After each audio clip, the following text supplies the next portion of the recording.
Hi friends, welcome back to my channel. నేను మీ కవిత. ఈరోజు special egg curry అండి. ఎప్పుడు రొటీన్గా కాకుండా అప్పుడప్పుడు ఇలా వెరైటీస్ కూడా ట్రై చేస్తూ ఉండాలి. ఈ కర్రీ సూపర్గా ఉంటుందండి. రైస్లోకి చపాతీలోకి చాలా బాగుంటుంది. ఇంకా ఆలస్యం చేయకుండా ఎలా తయారు చేసుకోవాలో చూసేద్దాం. దీనికోసం 3 ఎగ్స్ తీసుకున్నానండి. ఈ ఎగ్స్ని ఒక బౌల్లో వేసుకొని స్పూన్తో బాగా బీట్ చేసుకోవాలి.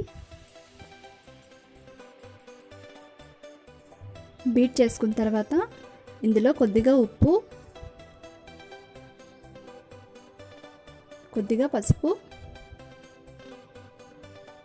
కొద్దిగా కారం వేసుకోవాలి. వేసుకున్న తర్వాత మళ్ళీ ఒకసారి బాగా బీట్ చేసుకోవాలండి. లేదంటే పసుపు కారం అలా చిన్న చిన్న ఉండలుగా ఉండిపోతుంది. తర్వాత స్టవ్ పై ప్యాన్ పెట్టుకొని ఒక 2 స్పూన్లు ఆయిల్ వేసుకోవాలి. ఆయిల్ హీట్ అయిన తర్వాత ఒకసారి ఇలా స్ప్రెడ్ చేసుకొని మనం ముందుగా బీట్ చేసుకున్న ఎగ్స్ని వేసేసుకోవాలండి. పెద్ద సైజు ఆమ్లెట్లా వేసుకోవాలండి.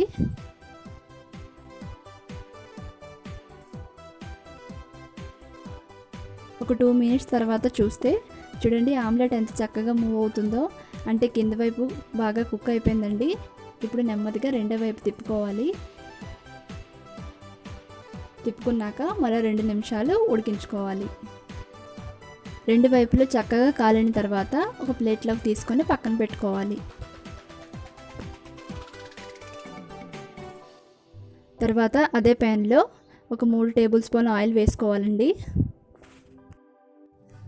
ఆయిల్ హీట్ అయిన తర్వాత కొద్దిగా జీలకర్ర, అలాగే 4 పచ్చిమిరపకాయ ముక్కలు వేసుకోవాలండి. ఇవి కాస్త ఫ్రై అయిన తర్వాత ఉల్లిపాయ ముక్కలు వేసుకోవాలండి. ఉల్లిపాయ ముక్కలను ఇలా చిన్నగా కట్ చేసుకోవాలి. ఇలా చిన్నగా కట్ చేసుకుంటే తొందరగా ఫ్రై అయిపోతాయండి. అలాగే కర్రీ టేస్ట్ కూడా బాగుంటుంది. ఉల్లిపాయలు ఫ్రై అయిన తర్వాత ఒక 1/2 స్పూను అల్లం వెల్లుల్లి పేస్ట్ వేసుకొని పచ్చివాసన పోయే వరకు వేయించుకోవాలండి. తర్వాత కట్ చేసుకున్న టమాటా ముక్కలు వేసుకొని ఒక 2 నిమిషాల పాటు మగ్గనివ్వాలండి. టమాటా మగ్గిన తర్వాత ఇందులో రుచికి సరిపడే ఉప్పు, పసుపు కొద్దిగా, అలాగే 1.5 స్పూన్ వరకు కారం యాడ్ చేసుకోవాలండి. ఇవన్నీ వేసుకున్న తర్వాత ఇంకో నిమిషం ఫ్రై చేసుకోండి.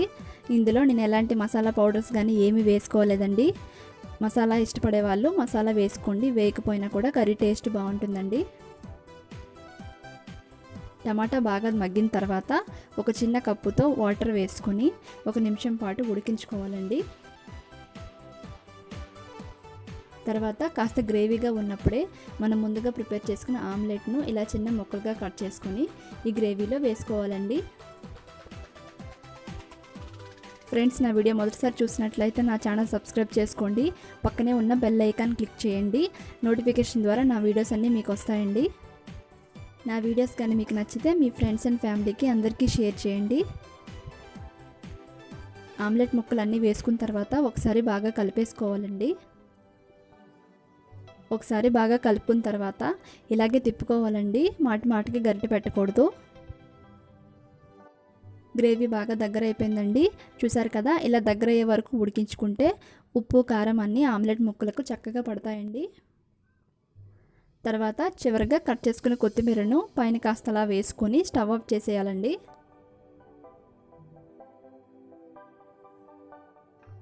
అంతే, simple egg omelette curry ready అయిపోయిందండి. సూపర్గా ఉంటుంది టేస్ట్. మీరు కూడా ట్రై చేయండి. ఎలా వచ్చిందో కమెంట్ ద్వారా మీ అభిప్రాయాన్ని నాకు తెలియచేయండి. ఓకే ఫ్రెండ్స్, మరిన్ని వీడియోస్ కోసం మా ఛానల్ సబ్స్క్రైబ్ చేసుకోండి. లైక్ చేయండి, షేర్ చేయండి, కమెంట్ చేయడం మర్చిపోవద్దు. Thank you.